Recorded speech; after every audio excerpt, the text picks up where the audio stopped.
Hello students. Python में हम लोग conditional and looping statement chapter पढ़ रहे थे, जिसे डिसीजन मेकिंग कंट्रोल स्टेटमेंट्स या फ्लो ऑफ कंट्रोल के नाम से भी जानते हैं।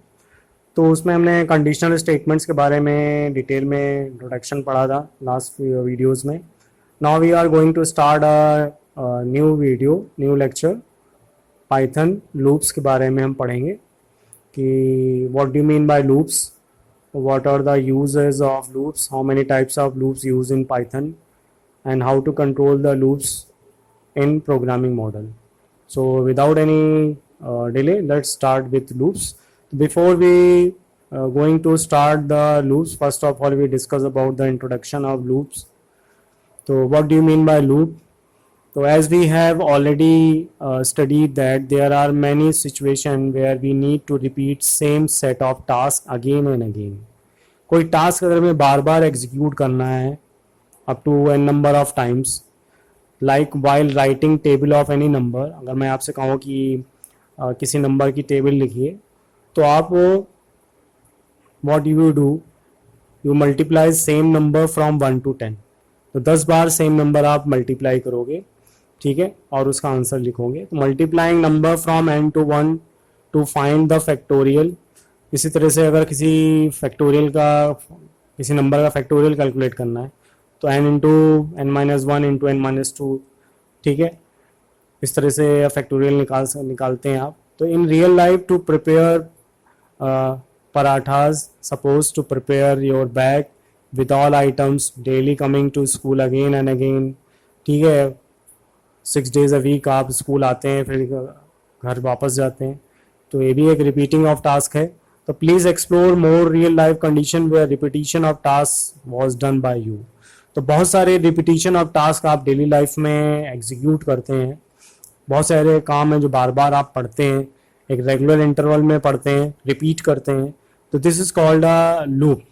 Repetition of any task is called a loop. तो एक सीडो रेफरेंस आप देख सकते हैं, सपोज मल्टीप्लिकेशन ऑफ टेबल ही है, तो first of all you have to start writing start. Second step में आप क्या करोगे, input number N to print table, जिसकी टेबल आपको जनरेट कर रही है वो इनपुट आप लेंगे यूजर से, ठीक है।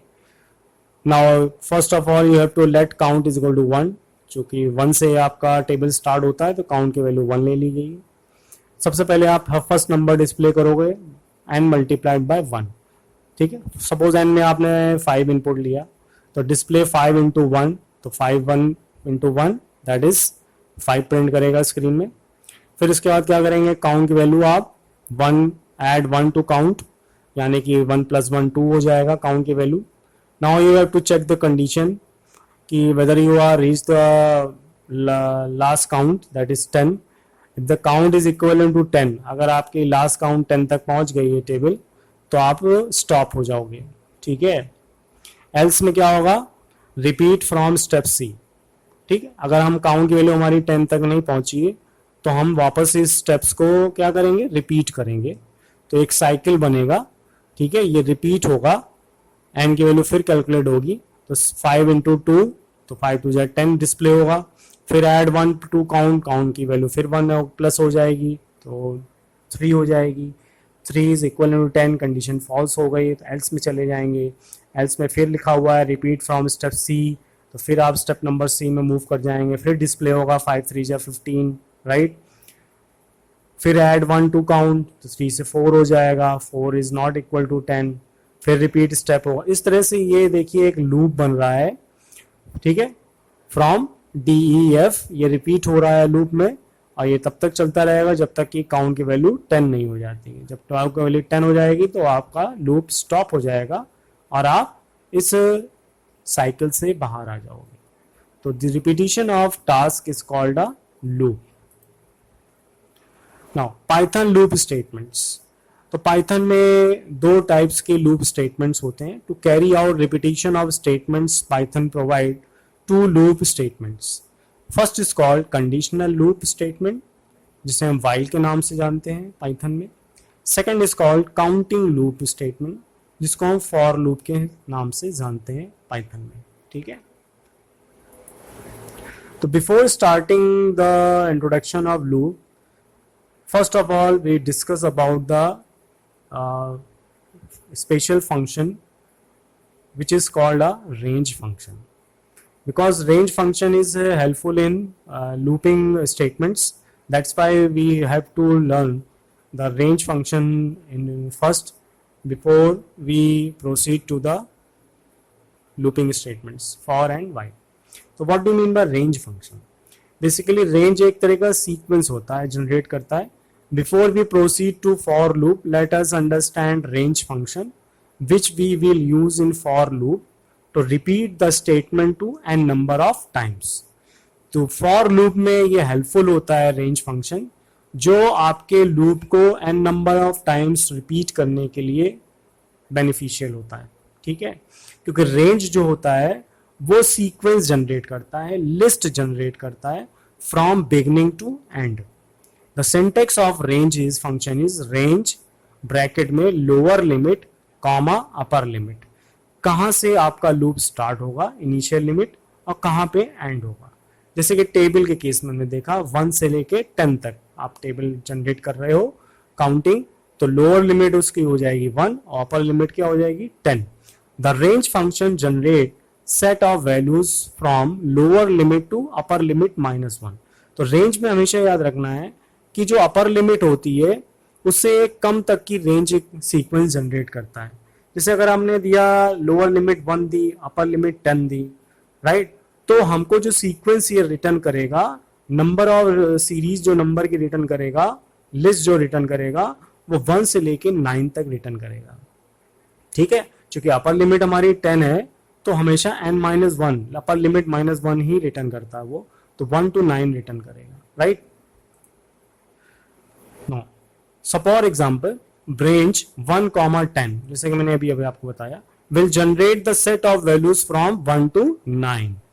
राइट, अनदर एग्जांपल रेंज 0, 7, तो विल जनरेट 0 to 6. ठीक है, अच्छा. डिफॉल्ट वैल्यू जो रेंज फंक्शन की होती है वो +1 होती है, यानी कि हमेशा वो इंक्रीमेंट करेगा. यानी कि लोअर लिमिट जो होगी उसके बाद जो नेक्स्ट नंबर आएगा उसमें +1 ऑटोमेटिकली कर देगा, फिर उसके बाद नेक्स्ट जो नंबर आएगा उसमें +1 करेगा. यानी कि जो डिफॉल्ट स्टेप वैल्यू जो होती है, इंक्रीमेंट जो वैल्यू होती है, वो हमेशा +1 होती है रेंज फंक्शन में. फॉर एग्जाम्पल रेंज 1, 10, तो इसका मतलब ये हुआ कि 1 से लेके 9 तक वो लिस्ट जनरेट करेगा, सीक्वेंस जनरेट करेगा. यानी कि 1, +1 हो जाएगा ऑटोमेटिकली, आपको कुछ नहीं करना है. 2 फिर आप ऑटोमेटिकली अपडेट हो जाएगा. 3, 4, 5, 6, 7 एंड 8 एंड 9. राइट, तो +1 उसकी डिफॉल्ट स्टेप वैल्यू होती है. To change the step value, suppose अगर हम मुझे +1 नहीं करना है, मुझे स्टेप वैल्यू चेंज करनी है, तो we can use third parameter range function which is step value. For example range 1, 10, 2. अब इसका मतलब ये हुआ हमने स्टेप वैल्यू क्या दे दी है, 2 दे दी है. तो इसका मतलब क्या हुआ, इसका मतलब ये हुआ कि जब हमारी लिस्ट जनरेट होगी तो फर्स्ट नंबर हमारा 1 होगा इनिशियल, उसके बाद सेकंड जो नंबर होगा उसमें +2 हो जाएगा, तो 1 + 2 हो गया 3, तो 3 रिटर्न करेगा. फिर उसके बाद +2 हो जाएगा 5, फिर +2 हो जाएगा 7, फिर +2 हो जाएगा 9. तो चूंकि n-1 तक ही सीरीज जनरेट होती है, तो इसलिए 9 तक सीरीज जनरेट करेगा. Step value can be a negative also. आप माइनस में भी, रिवर्स में भी सीक्वेंस जनरेट कर सकते हैं. Also to generate set of numbers in reverse order. For example range upper limit 10, lower limit 0. ठीक है, लेकिन इस केस में will generate the number as 10, 9, 2 and 1. ये अभी जनरेट ये नहीं करेगा क्योंकि अभी आपने स्टेप वैल्यू जो दी है वो अभी आपने -1 इसमें नहीं लिखी है. जब आप इसमें कॉमा लगा के -1 यहाँ लिख देंगे तब ये सीरीज रिवर्स में आपकी -1 होते हुए प्रिंट होगी 10 से लेके 1 तक. Right, to create a list from 0 we can use range 10. अगर मान लीजिए मुझे लिस्ट 0 से इनिशियल स्टार्ट करना है काउंटर अपना लिस्ट, तो आपको लोअर लिमिट देने की जरूरत नहीं है, आप सीधे मैक्सिमम लिमिट दे दीजिए 10, तो वो ऑटोमेटिकली 0 से सीरीज आपकी स्टार्ट करेगा, जनरेट करेगा सीक्वेंस, और 9 तक ऑटोमेटिकली वो सीक्वेंस एंड अप करेगा. तो 0, 1, 2, 3, 4, 5, 6, 7, 8 और 9. राइट, तो रेंज फंक्शन की हेल्प से आप इंक्रीज ऑर्डर में या डिक्रीजिंग ऑर्डर में किसी भी ऑर्डर में सीक्वेंस जनरेट कर सकते हैं, ठीक है। तो which is very helpful in for loop, क्योंकि फॉर में हमको, क्योंकि फॉर चूंकि काउंटिंग लूप होता है, तो काउंटिंग लूप का मतलब ही यही होता है कि फॉर लूप तब यूज किया जाता है जब हमें पता हो कितने नंबर ऑफ आइटरेशंस जो हैं वो हमें करने हैं, कितनी बार लूप चलना है। तो काउंटिंग लूप का मतलब है कि हमें काउंट पता होना चाहिए। तो रेंज फंक्शन उसी पर्पस के लिए यूज किया जाता है फॉर लूप में, कि हम काउंट की लोअर लिमिट और अपर लिमिट दोनों स्पेसिफाई कर देते हैं, तो फॉर उतने टाइम्स जो है वो लूप स्टेटमेंट्स एग्जीक्यूट करेगा। Next thing is operators in and not in. This is also helpful in for loop. तो इन और नॉट इन के बारे में भी पढ़ना जरूरी है। The operator in and not in is used in for loop to check whether the value is in the range और लिस्ट और नॉट, ठीक है। यानी कि इन और नॉट इन जो है वो फॉर लूप के साथ ऑपरेटर और यूज किए जाते हैं रेंज फंक्शन के अलावा, जो ये चेक करके बताते हैं कि कोई नंबर उस लिस्ट में एग्जिस्ट कर रहा है कि नहीं कर रहा है, ठीक है। तो ट्रू फॉल्स में रिजल्ट रिटर्न होता है। फॉर एग्जाम्पल जैसे हमने दिया 5 इन लिस्ट 1 2 3 4 5, तो 1 2 3 4 5 लिस्ट में आप देख सकते हो 5 एग्जिस्ट कर रहा है, तो ये जो स्टेटमेंट है वो ट्रू रिटर्न करेगा।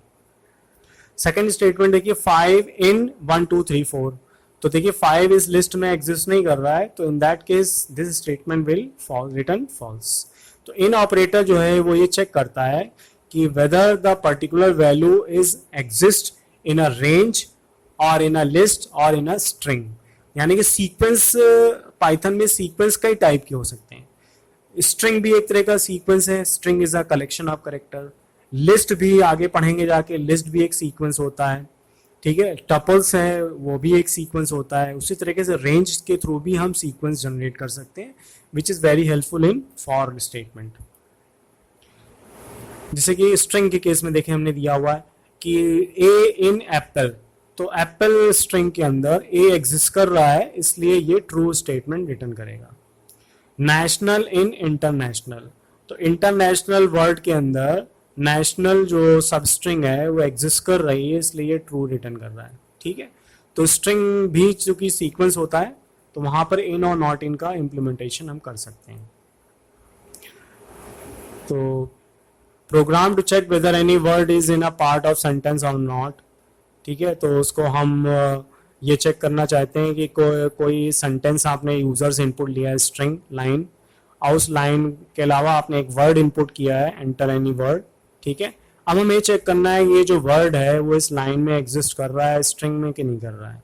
तो बहुत सिंपल सा प्रोग्राम के थ्रू, इन के थ्रू आप कर सकते हो कि इफ वर्ड, जो वर्ड आपने इनपुट लिया है, इन लाइन जो स्ट्रिंग आपने इनपुट ली है, अगर ये वर्ड जो इस वेरिएबल में स्टोर किया है वो अगर इस स्ट्रिंग में अवेलेबल है, एग्जिस्ट कर रहा है, तो प्रिंट करेगा yes word is a part of line, ठीक है।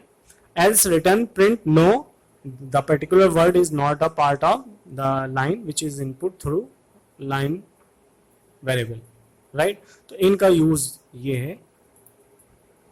तो this is the end of the first part of looping statement. In this topic we basically covered range function and in and not in function, ठीक है। और next part में हम loop के बारे में पढ़ेंगे, फॉर लूप के स्टेटमेंट्स के बारे में डिटेल में इसको इम्प्लीमेंट करेंगे, राइट।